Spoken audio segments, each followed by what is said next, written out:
Arimasu. Jadi kali ini kami bakal bikin Japanese soft milk bread ya. Jadi ini dia bahan-bahan yang kita perlukan. Jadi bahannya ada di sini, ada 3 set bahan yang perlu kita siapkan ya guys. Nah, jadi yang pertama itu ada tangcong, yaitu campuran dari air, susu, dan juga tepung. Kemudian yang kedua itu ada ragi dan air. Kemudian yang ketiga adalah adonannya. Nah, jadi itu adalah semua bahan yang perlu kita siapkan untuk membuat Japanese soft milk bread. Sekarang kita akan masuk ke step pertama, yaitu membuat Yeast mixture. Nah, jadi kita langsung saja campurkan ragi dan juga air. Mengapa kita perlu mencampurkan ragi dengan air hangat? Yaitu untuk mengetahui apakah ragi yang kita gunakan itu masih aktif atau tidak. Lanjut ke step selanjutnya. Pertama-tama, kita nyalakan kompor. Kemudian kita masukkan air, susu, dan tepung sambil diaduk terus-menerus dengan api yang kecil.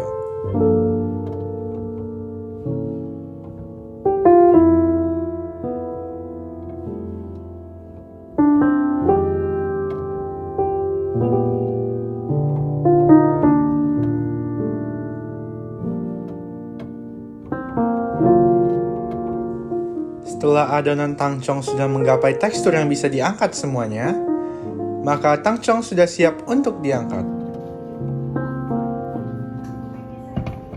Untuk mempercepat proses pendinginan, kita letakkan tangcong di dalam kulkas agar suhu tangcong menjadi netral.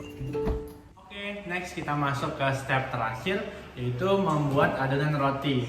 Nah, dari habis step 1 kita siapin lagi, lalu step kedua kita siapin tangcong, selanjutnya kita campurin semua bahannya.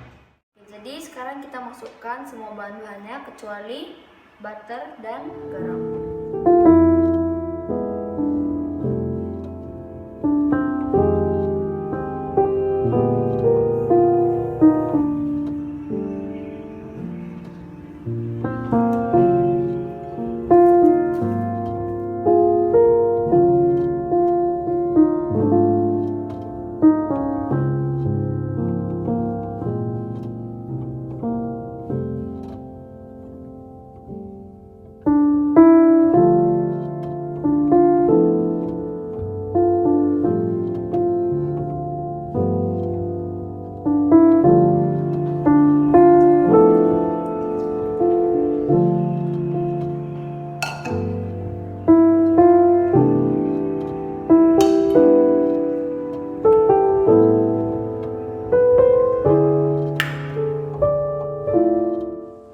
Kemudian kita aduk bahan-bahan tadi hingga menyatu. Setelah menyatu, masukkan butter dan garam yang telah kita sisihkan tadi ke dalam adonan dan uleni hingga kalis. Kenapa kita tidak langsung mencampurkan garam ke dalam adonan tadi dengan bahan-bahan yang lain adalah agar garam dan ragi tidak melakukan kontak langsung, yang dimana dapat menyebabkan ragi tidak aktif ataupun mati. Setelah itu, kita uleni adonan dengan tangan hingga adonan menjadi kalis.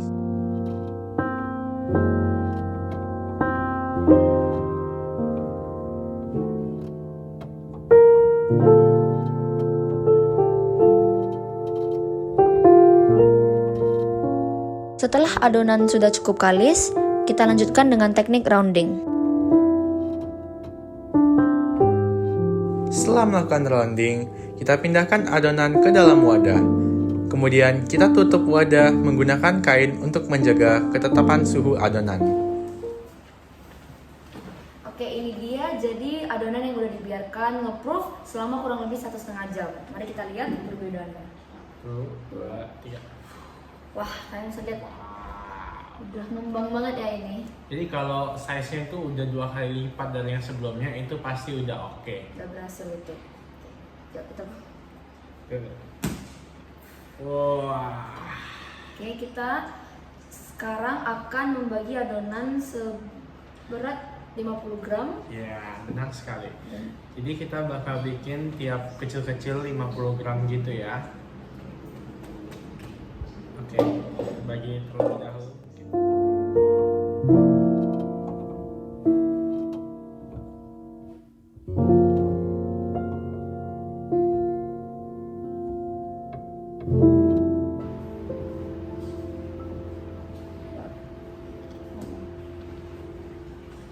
Jadi kalau kalian mau lihat kalau adonan kalian itu udah kalis atau belum, kalian bisa ambil porsi kecil terus kalian tarik-tarik nih.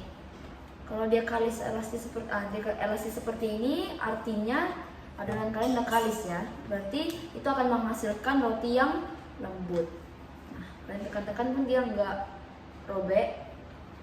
Itu adalah tanda kalau adonan kalian udah kalis. Oke, jadi setelah kalian membagi rotinya 50 gram 50 gram itu optional. Kalau kalian pengen dikasih isian, kalian bisa siapin isian coklat gitu yang udah kalian bakuin. Di sini kami menggunakan sekitar 30 gram coklat jam ya, yang udah kami bakukan seperti ini. Nah, cara bikin buat masukin ke dalamnya itu gimana? Kan udah baku ini coklat jamnya.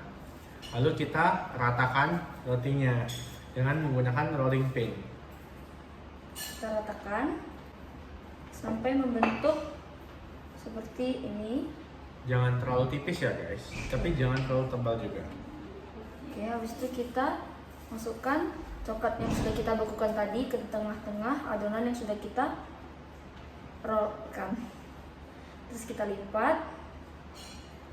Jangan sampai ada yang terbuka ya guys, karena nanti bakal meleleh dan bakal bocor. Kalau udah kalian jepit-jepit Seperti pangsit ya guys. tuh. Terus kita roll lagi. Baru kita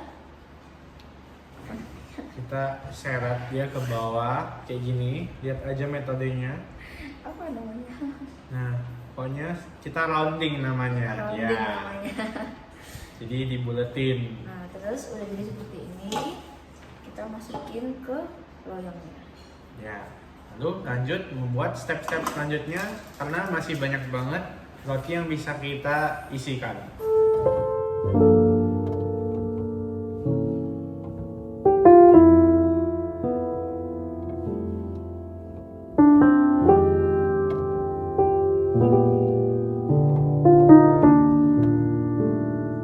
Nah, ini dia hasil setelah diisi isian dan juga setelah di rounding.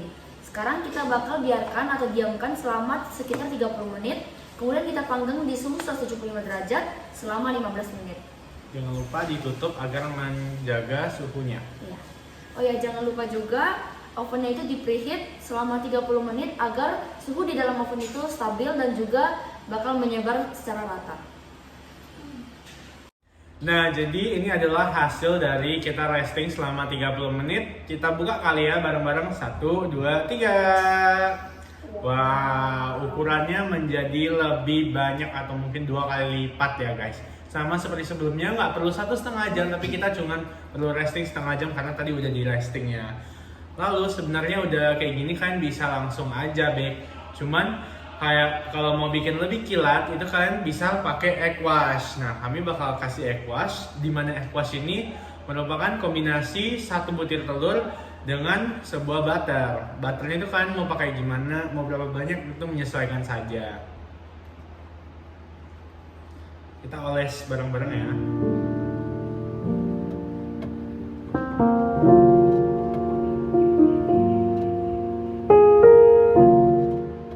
Jadi udah selesai dilapisin egg wash, kita langsung aja bake. Oke.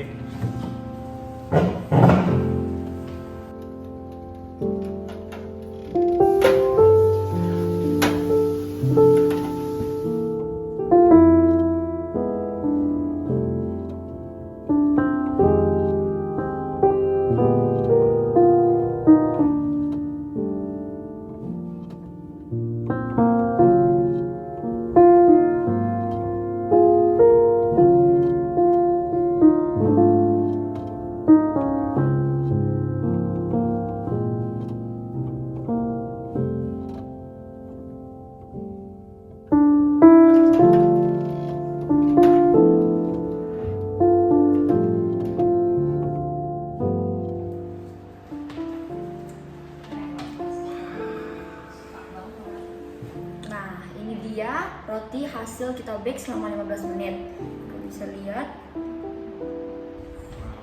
Lalu biar dia lebih shiny lagi di atasnya, itu kalian bisa tambahkan butter ya. Kalian oleskan. Oles. Benar. Sekian video dari kami.